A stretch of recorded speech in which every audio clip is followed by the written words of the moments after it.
उत्तर प्रदेश माध्यमिक शिक्षा चयन बोर्ड प्रयागराज से प्रधानाचार्य के पद पर चयनित होने के पश्चात संस्था श्री विद्या मंदिर इंटर कॉलेज छपरौली में दिनांक 16 मार्च 2022 को प्रधानाचार्य पद का कार्यभार ग्रहण किया गया। विगत 3 शैक्षिक सत्रों में संस्था में प्रधानाचार्य के पद पर रहते हुए संस्था द्वारा अर्जित की गई प्रमुख उपलब्धियों का विवरण सूक्ष्म रूप में निम्नलिखित है। वर्ष 2022, वर्ष 2023, वर्ष 2024 में संस्था में अध्ययनरत रहने वाले छात्रों के द्वारा हाई स्कूल और इंटरमीडिएट की परीक्षा में जनपद स्तर में अपनी रैंक प्राप्त की गई।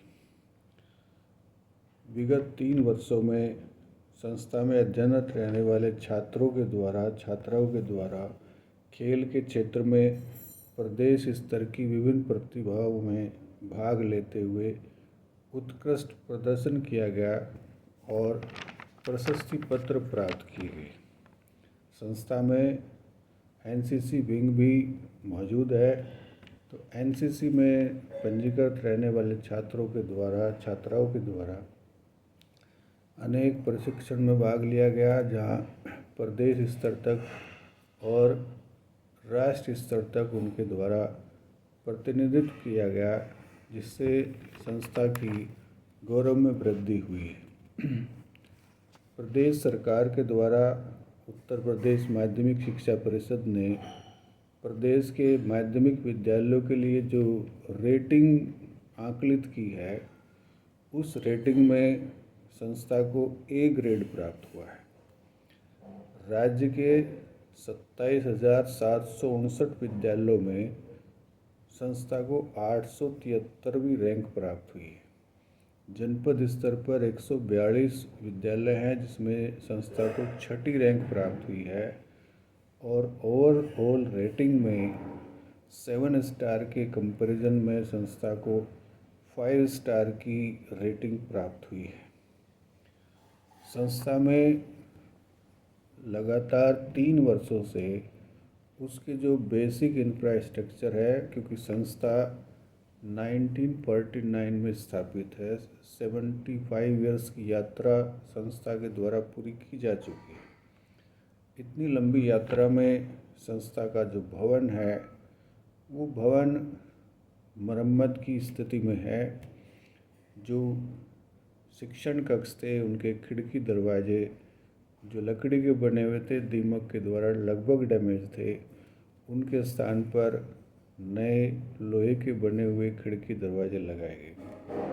शिक्षण कक्षों में जो दीवार पर बोर्ड बने थे, जिन पर लिखना टीचर्स के लिए मुश्किल हुआ था, उनके स्थान पर सिरेमिक कैटेगरी के जो सबसे उत्कृष्ट कैटेगरी है, उसके ग्रीन बोर्ड लगाए गए।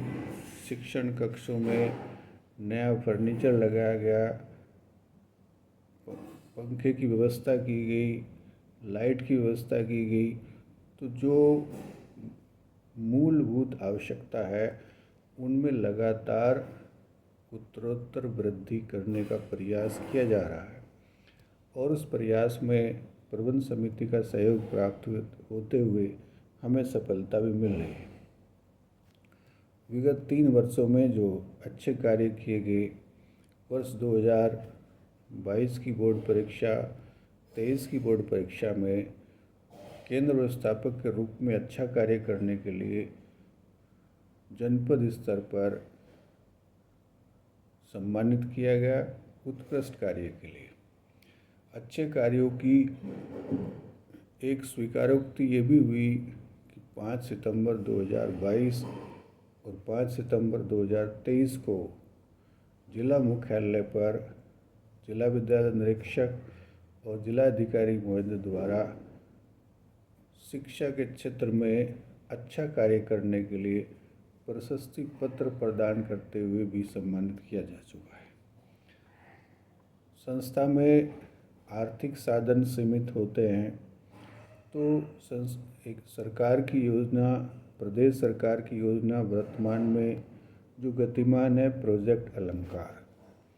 प्रोजेक्ट अलंकार के अंतर्गत भी सक्रिय प्रयास करके विद्यालय को उस योजना के अंतर्गत पंजीकृत कराया गया।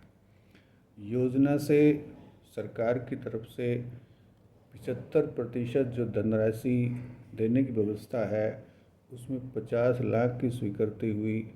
25% धनराशि प्रबंधीय कोष से दी जाती है, जो 16,67,000 बैठती।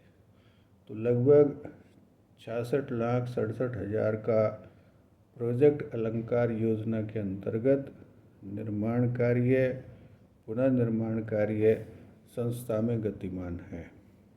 संस्था के जो शिक्षण कक्ष हैं, जो 75 ईयर्स पुरानी है, उनकी जो लेंटर की छत है वो लगभग डैमेज थी, जिससे कोई भी अप्रिय घटना किसी भी समय हो सकती है।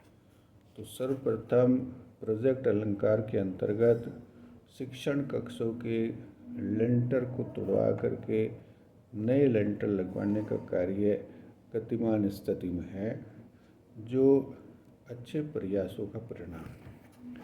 विद्यालय में प्रतिवर्ष पुरातन छात्र सम्मेलन भी विगत 3 वर्षों से आयोजित किया जा रहा है, जिसमें पुरातन छात्र को सम्मानित भी किया जाता है और पुरातन छात्रों को विद्यालय की अनिवार्य आवश्यकता से भी अवगत कराया जाता है। पुरातन छात्रों के द्वारा विद्यालय के कार्य को देख करके, विद्यालय की शिक्षण व्यवस्था को देख करके, विद्यालय की जो बेसिक इंफ्रास्ट्रक्चर है उसको देख करके, खेल की गतिविधियों को देख करके उनके द्वारा प्रोत्साहन राशि विद्यालय को प्रदान की गई है। विद्यालय के पूर्व छात्र और जो इस विद्यालय में प्रवक्ता पद से सेवानिवृत्त हुए श्री ओमपाल सिंह, उनके द्वारा 2 लाख की धनराशि विद्यालय के लिए दी गई। इसी प्रकार रणवीर सिंह मान, जो प्रवक्ता पद से रिटायर हैं और विद्यालय के पुरातन छात्र हैं, उनके द्वारा भी 1 लाख की धनराशि विद्यालय को दी गई। विद्यालय के होनहार छात्र डॉक्टर IP शर्मा, जो सचिव पद से सेवानिवृत्त हैं, उनके द्वारा भी विद्यालय में उपस्थित होकर के 21,000 की धनराशि अपनी कमाई से दी गई है। तो ऐसे पुरातन छात्र विद्यालय में जब आते हैं तो वो अपने आप को गौरवान्वित महसूस करते हैं और विद्यालय के कार्यों में लगातार उनके द्वारा अच्छे प्रदर्शन किए जा रहे हैं। तो विगत 3 वर्षों में प्रत्येक क्षेत्र में, अनुशासन के क्षेत्र में, शिक्षण अधिगम के क्षेत्र में, खेल के क्षेत्र में, NCC के क्षेत्र में बेसिक स्ट्रक्चर को मेंटेन करने में, उसके सुधार करने में लगातार प्रयास किए जा रहे हैं। और उन लगातार प्रयासों का ये सुपरिणाम है कि क्षेत्र में संस्था का नाम बड़े आदर सम्मान के साथ लिया जा रहा है। क्षेत्र के सभी नागरिक, यहाँ से पढ़कर जाने वाले बच्चे इस बात को महसूस करते हैं कि हमने इस विद्यालय से शिक्षा ग्रहण की है और विद्यालय का नाम वो लगातार अपने अपने क्षेत्र में जा कर के उसके सम्मान को बढ़ा रहे हैं। तो मेरा प्रयास विद्यालय के लिए सर्वांगीण विकास का सदैव रहा है। धन्यवाद।